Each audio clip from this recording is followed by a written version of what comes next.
পতাকায় মোদের কয়টি রং আছে? শিক্ষক এসে শুধালেন হেসে দ্বিতীয় শ্রেণীর কাছে।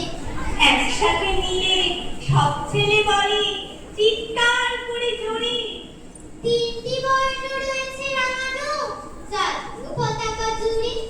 শ্রেণীর পিছনে বেঞ্চের কোণে শিশু ছিল এক বসে। পতাকার মাঝে 5 রং আছে বলল সে মৃদু ভাষে। কথা তার শুনে বাকি শিশুগণে হেসে খায় লুটোপুটি।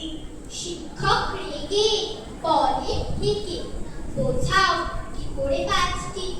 মাথা নিচু করে ভয়ার্ত স্বরে সরল শিশুটি বলে, ওপরে গেরুয়া মাঝখানে সাদা সবুজ আছে তার তলে। আর আছে আঁকা গোলাকার চাকা, নীল রং আছে এতে। শিক্ষক বলে এটিকে ধরে তবু যে 4টে। অবুঝ শিশুটি বলল তখন, রং আছে আর এক। লাল লাল চোখ দাগ দেখা যায় ওই পতাকার মাঝে।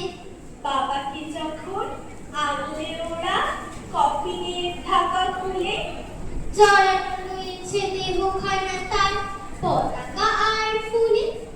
রক্তের দাবি ছিল লাল ছোপ ওই পতাকার মাঝে। এই নিয়ে মোট হলো 5টি, এবার তো ঠিক আছে। সরল শিশুটির জবাবখানি কাঁপিয়ে দিল মুখ। অশ্রু এলো নয়ন ধরে শুকনো হলো মুখ। আজও যারা দেশের জন্য করছে বলিদান, স্বাধীনতার শহীদ সহ তাদের অমর প্রাণ। হয়েছে স্বাধীন পেরিয়ে গেছে 70টি বছর। দেশ বাঁচাতে যাচ্ছে যে প্রাণ রাখছে কি তার খবর।